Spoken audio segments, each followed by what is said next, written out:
Now, hear this: devil in her heart. It's been a few years since you said those magic words, I do. The kids and the bills have increased over time. You and your wife's weight have also increased, but at least she's trying to take it off. Now you are no Slim Jim. You've been pumping aluminum cans and filling out your easy chair. Can you believe that you've started to have some doubts about the old charm since the wife reads herself to sleep every night or surfs the internet until you are asleep? So you think to yourself, it might be fun to do something different. Maybe you should just get out with the boys to break up the monotonous routine. Maybe you should take a trip out of town, to get away from it all. What harm can that be? Well, to answer your question, there's actually no harm at all unless you get caught up with the devil. There is this woman on the job, at the golf club, or at church who's always in your face. She seems to be so nice. You like her as a friend. She makes you laugh, and you can't help but notice that she has a nice body and she's always saying the right things.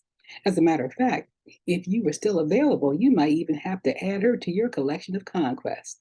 After all, you were a really lady killer in your day. But you still know how to turn on the old charm when you need to. But let's be realistic. You're married, you know it, and the case is closed. But you find yourself thinking about her more and more. What's a poor guy to do? George Harrison of the Beatles wrote this advice, and Jesus advises you to consider his words. She's got the devil in her heart. No, no, nay. Will she deceive? In the book of Proverbs, King Solomon gives this warning: My son, pay attention to my wisdom. Listen well to my words of insight, that you may maintain discretion and your lips may preserve knowledge. For the lips of an adulteress or a strange woman drip honey, and her speech is smoother than oil. But in the end, she's like bitter gall, sharp as a two-edged sword. Her feet go down to death, her steps lead straight to hell. She gives no thought to her way of life, her paths are crooked, but she knows it not. Now then, my son, listen to me. Do not turn aside from what I say. Keep to a path far from her. Do not go near the door of her house, lest you give your honor to others and your years to one who is cruel. Lest strangers feast on your wealth and your toil enrich another man's house. In the end of, at the end of your life, you will groan when your flesh and your body are consumed. You'll then say, how have I hated this discipline? Why did my heart spurn correction? I would not obey my teachers or listen to my instructors. I have come to the brink of utter ruin in the midst of the whole assembly. Drink water from your own cistern, running water from your own well. Let your springs overflow in the streets, your streams of water in the public squares.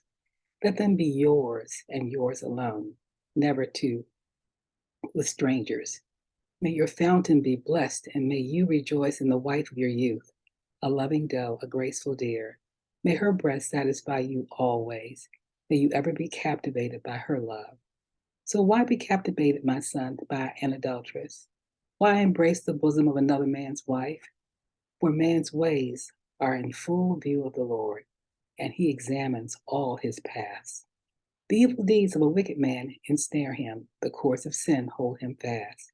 He will die for lack of discipline, led astray by his own great folly. Proverbs 5. Remember, she's got the devil in her heart. No, she's an angel sent to me. Be wise and never forget that the devil can disguise himself as an angel of light. Be blessed.